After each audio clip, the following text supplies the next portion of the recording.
Je vais vous dire une vérité. Vous savez, comme je suis avec maman ici, dans une famille, dans toutes les familles, il n'y a jamais eu l'équipe d'un enfant avec sa mère, l'équipe d'un enfant avec son père. Il y a toujours l'équipe du mari et de sa femme, et la deuxième équipe, c'est l'équipe des enfants. Je vous dis la vérité, quand ma papa a mtoto moi mfimbo ba ndugu yake binabaumaka. Donc si papa fouette, donc parce que tu fouettes leurs frères.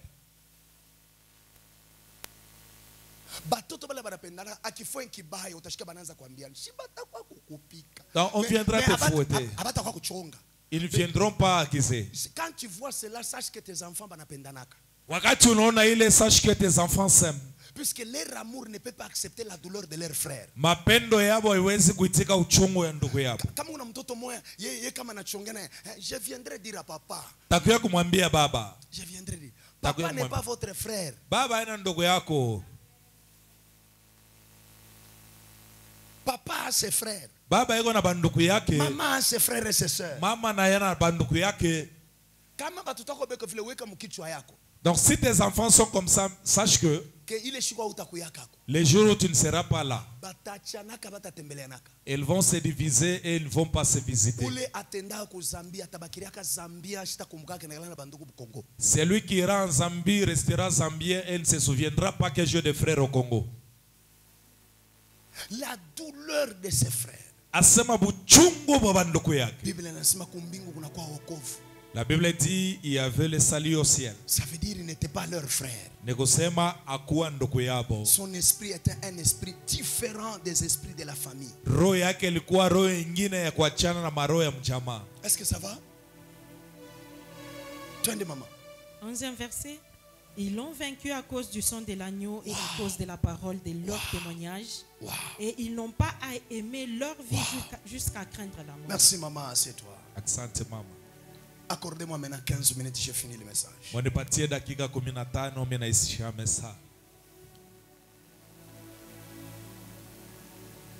venez de comprendre les désordres de Satan.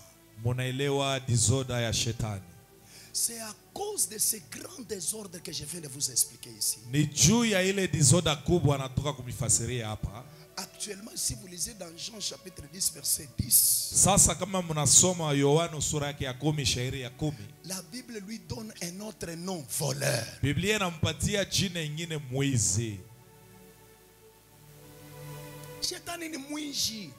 diable c'est un voleur. La Bible dit, le voleur ne vient que pour dérober, égorger et détruire. Kisha inaonesha mission ya Yesu. Mais le fils de l'homme a fait quoi? Est apparu. Enfin, église, je n'entends rien. Enfin, non, c'est pas ça.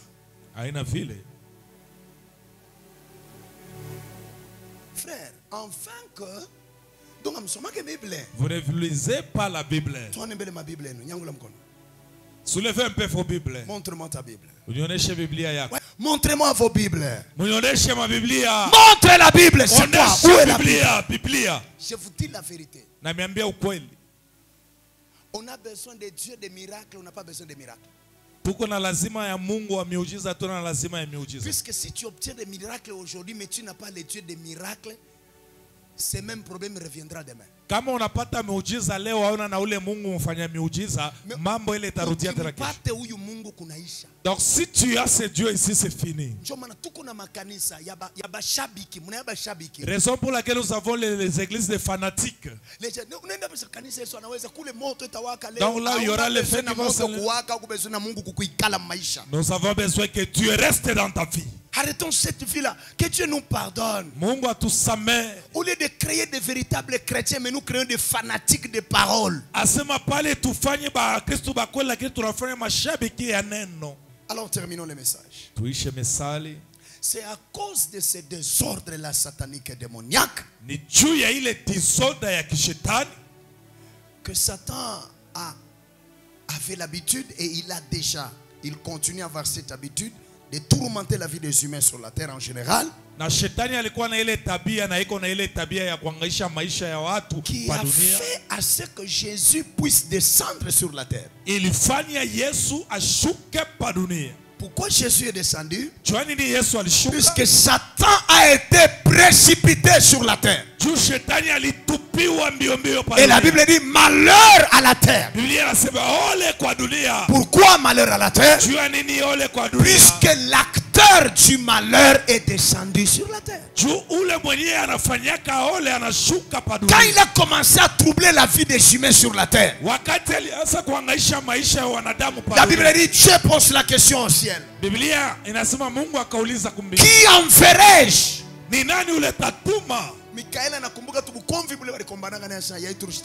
Michael s'est rappelé du combat qu'il a livré. Il dit cette fois-ci je ne peux pas descendre. Gabriel dit non, je ne suis pas habitué au combat.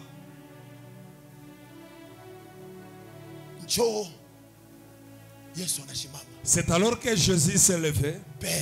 Baba, envoie-moi.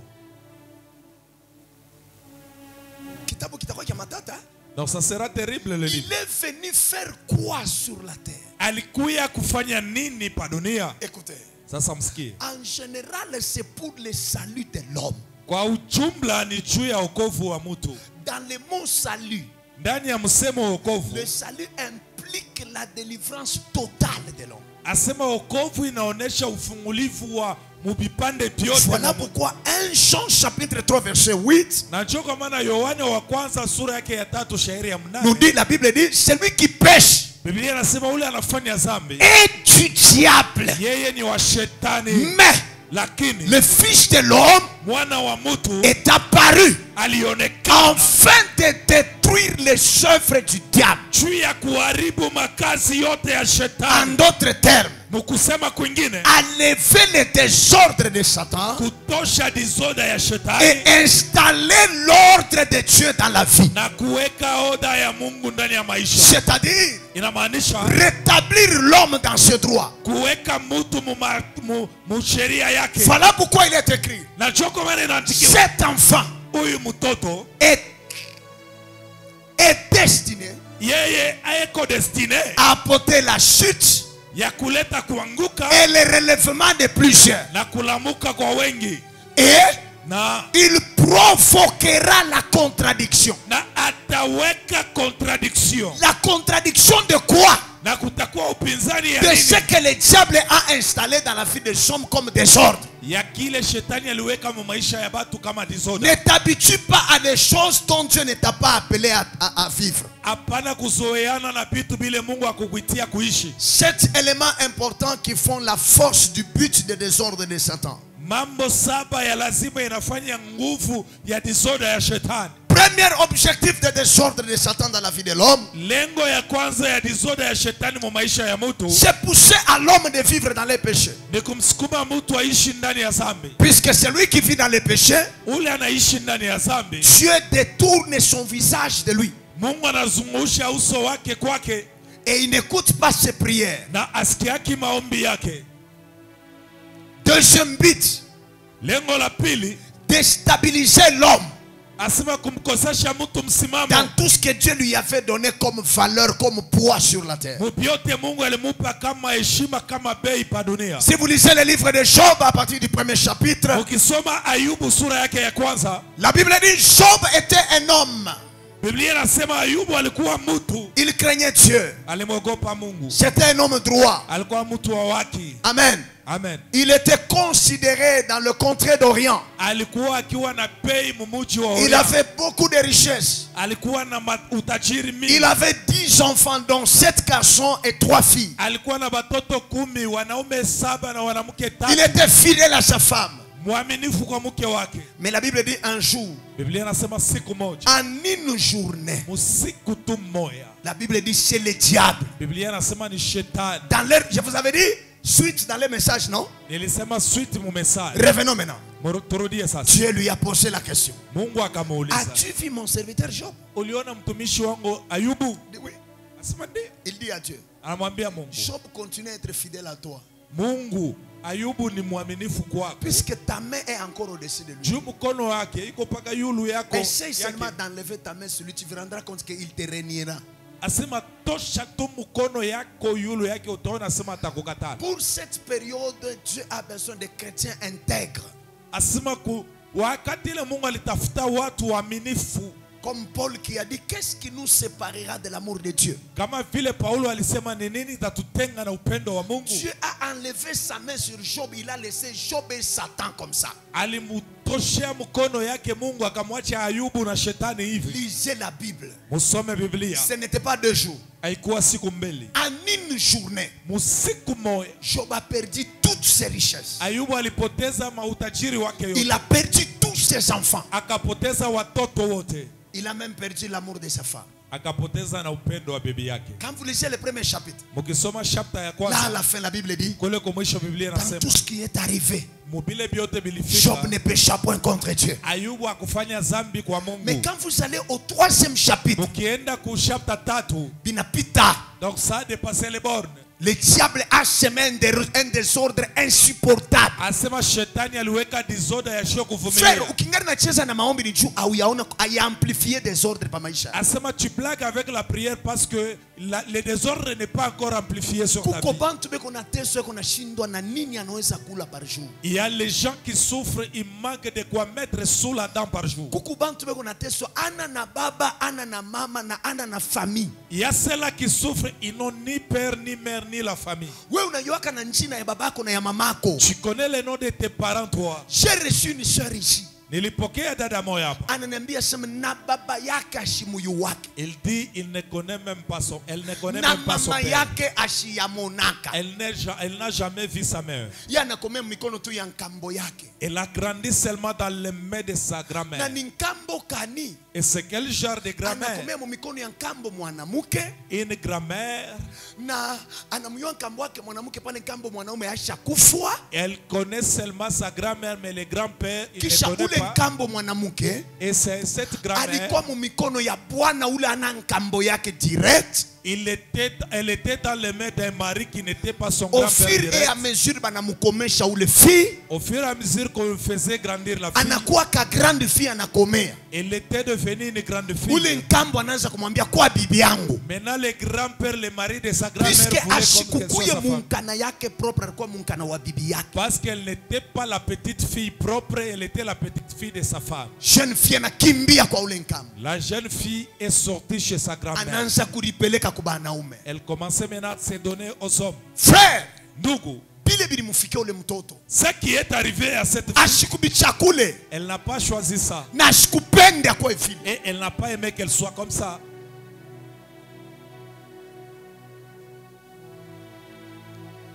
La vie de Job est devenue comme la vie de Jérusalem. Anania dit à Néhémie, ceux-là qui sont restés dans la province, ils sont oui toujours dans la province, mais au comble du malheur et de l'opprobre, lorsque Satan installe son désordre dans ta vie, tu peux paraître aujourd'hui en étant bien. Il va même tuer ton mari. Il peut tuer ta femme. Il peut même te ravir l'emploi. Il va te faire quitter dans cette église.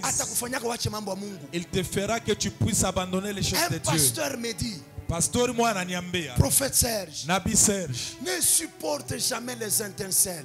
Asema apana kuvumilia tumamoto twakuluka. Kama unaona maintensele kunakuya vers ta vie, kama unaona tumamoto tunaanza kuya kwa maisha yako, tafuta hata kifuakio, cherche même les palais, tafuta hata kinguo, cherche même un habit, sambarisha maintensele, essaye de faire disperser ces intensels. Kama inekala fwashi moya, donc si ça s'ensemble, inaweza kufanya moto ile utaweza kushimisha. Ça peut créer une flamme de feu que tu ne sais que vous négligez là. Vous ne savez pas ce que ça produira dans 2 ans. Ce que vous sous-estimez là, vous ne savez pas les résultats que ça vous produira dans 3 ans. Tout ce qui n'est pas de Dieu est à détruire et à éloigner de nos vies. Il n'y a rien qui appartient au diable qui te donnera la joie. Une femme sorcière, un enfant sorcier, un quartier de ténèbres. Si tu n'as pas la vie de prière, quitte dans ce quartier.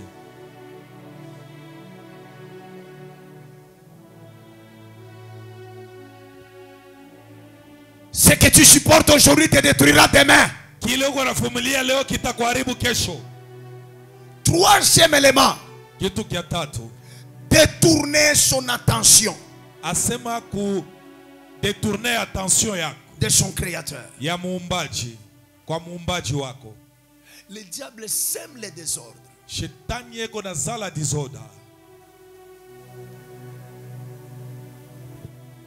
Et quand il y a d'autres désordres,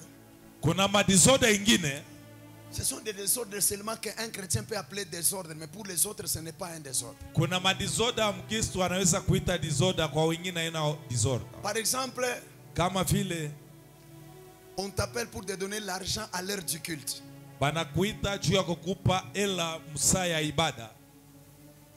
C'est un test. Je ne pars pas, je pars d'abord prier. Ça c'est ça l'enseignement. Mais les chrétiens actuels, ils te diront, pasteur, il faut qu'on sache. Mbele bintu kubianza. D'ailleurs kama mimi nivipata shina utapata mudimu. Si je trouvais ça, je peux même payer les choses à l'église. Mais quand tu cherches à voir ces choses, tu ne sais pas ce que tu viens rater dans la présence de Dieu. Tu peux trouver cet argent. Mais comme tu as raté ce culte-là, toujours cet argent-là peut te faire. Cet argent peut te faire rater les choses de Dieu. Un pasteur me dit, pasteur, à quelques minutes de la prédication, le message est entré dans les téléphones. Va chez Western Union, $3000. À quelques minutes de la prédication, pasteur asema, l'art. Maintenant le pasteur dit, ah, c'est un pasteur. Pasteur, lisez la Bible, mes enfants. C'est l'unique arme que Satan utilise puisqu'il sait le cœur de l'homme aime l'argent. Et la Bible dit, tu ne serviras pas deux maîtres. Mungu wa mfranga na Mungu wa kumbingu. Biblia dit, hautatumikia walimu wawili, Mungu wa franga na Mungu wa kumbingu. Lorsque tu deviens capable de surmonter les opportunités financières à cause de l'amour de Dieu, parce que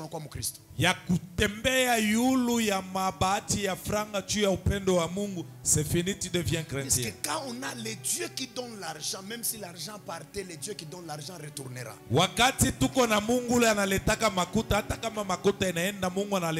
Je remplacerai les années qu'on dévorait. Le Dieu de la Bible n'est pas seulement celui qui donne, il est aussi celui qui restaure. Il dit, je retournerai la pluie de l'avant et de l'arrière saison. Ce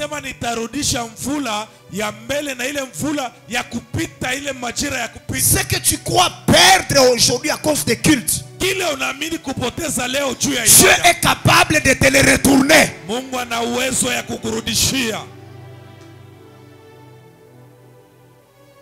Quatrième élément. Détourner la destinée dont tu es porteur.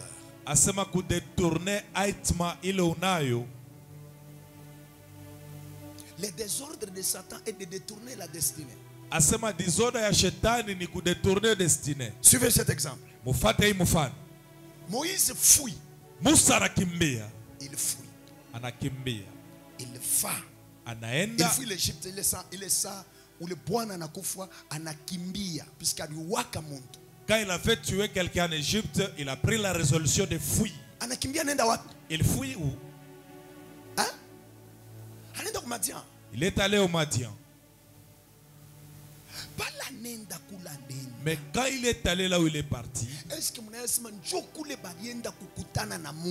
savez, c'est là où il est allé se rencontrer avec Dieu. La destinée de Moïse était d'enlever les enfants d'Israël en Égypte et les amener vers Canaan. Avant que cela arrive, le diable a cherché à détourner sa destinée. Il les a amenés chez les Madianites. Moïse a sauvé bibi mutoto kule kumai ana sauvé bantu banambeba mwile famille anaenda kupata mona bibi. C'est là où Moïse a sauvé les gens. Là, Zola, il est allé aussi trouver la femme dans cette famille. Quelqu'un qui a fait la destinée de prendre Israël et l'amener à Canaan. Il s'est retrouvé chez les Madianites. Il a fait la destinée d'un berger. Des peuples qu'on appelle Israël. Mais il s'est retrouvé chez les Madianites. Au lieu à Petre Bantu, au lieu qu'il puisse perdre les gens, mais qu'il était en train de perdre les troupeaux. Dans les montagnes de Madianites. Il était seul là-bas. Et puis de deux, c'était le défenseur d'Israël. Mais il est devenu le défenseur de cette famille-là. Le fils Jéthro. Et quoi pour mettre na Sephora bibi yake? Il a fait Sephora sa femme. Kisho kikombanisha dada yake baloko yake Sephora, yeye anakukombanisha. Donc si tu attaques le frère et les sœurs de Sephora, anakuwa protecteur wa batoto ya Jéthro. Il devient protecteur des enfants de Jéthro. Pendant que c'était lui le protecteur des enfants d'Israël d'abord en Égypte. Écoutez-moi un peu. Il a trouvé les brigands en train de menacer Sephora avec ses sœurs. C'était dans quelles histoires? Égyptien. Là où il avait tué l'Égyptien. Maltraité un hébreu. Parce qu'il était en train de maltraiter un hébreu. En voulant protéger un hébreu, Moïse a tué un Égyptien. C'est alors qu'il l'a fouillé. C'était le protecteur des Hébreux. Là où il est arrivé chez Jéthro, puisqu'il était destiné à protéger. Il a eu la femme toujours dans les combats parce qu'il était destiné à protéger. Au lieu de perdre le troupeau, comme Israël, akaanza kulisha les troupeaux dans les montagnes de Madianites.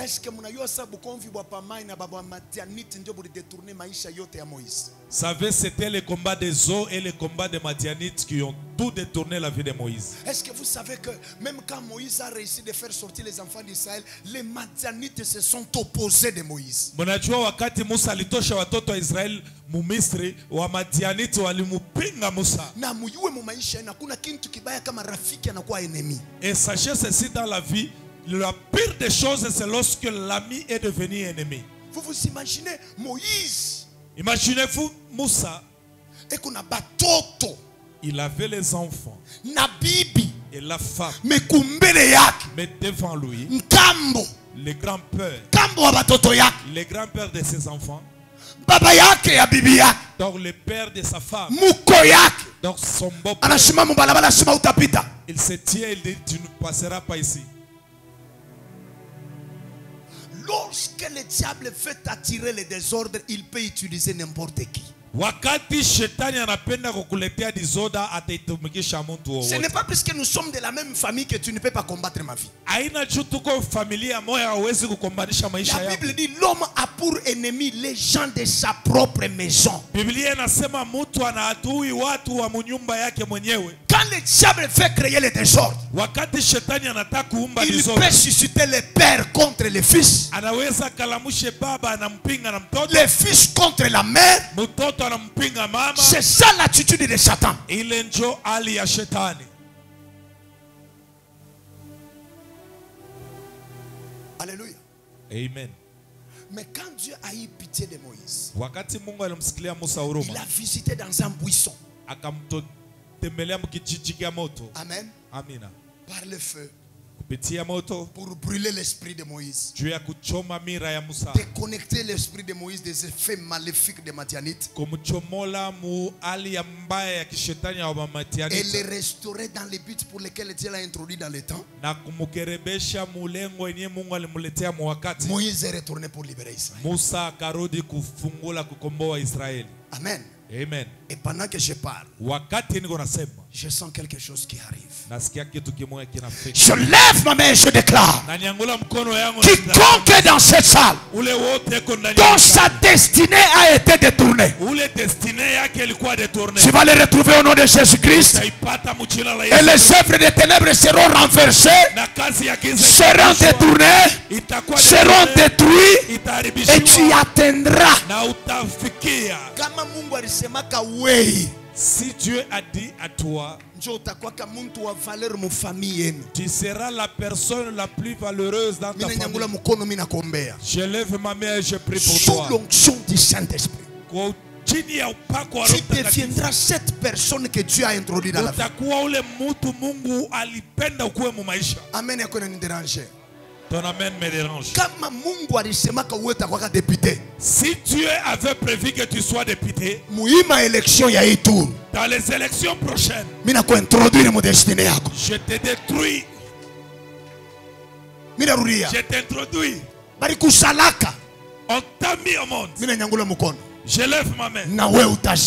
Toi aussi tu mettras au monde.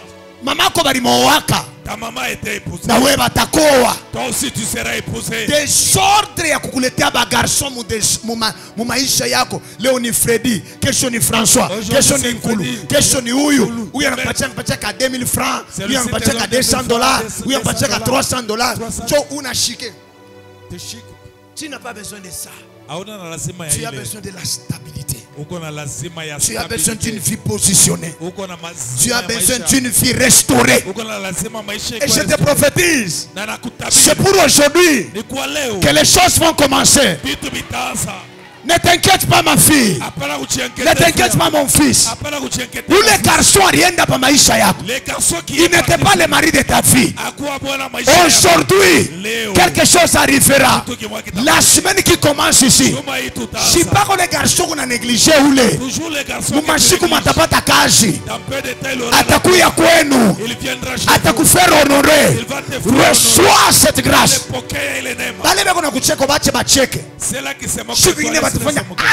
Un jour ils vont s'étonner. Est-ce que c'est lui ou pas? Le Dieu de surprise est là. Dans cette ville de Lubumbashi. J'avais une église comme l'Ecodim toujours ici. Toujours dans cette ville.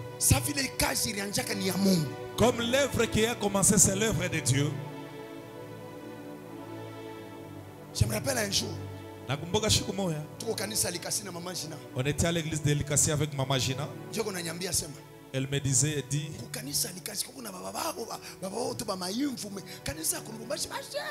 donc à l'église de Likasi, il y a des papas qui ont des cheveux blancs, mais chez nous, je lui ai dit, Dieu m'a dit, il va m'envoyer l'église de beaucoup de jeunes. C'est l'église qui a de l'avenir. Et moi j'ai la responsabilité de beaucoup enseigner cette église là.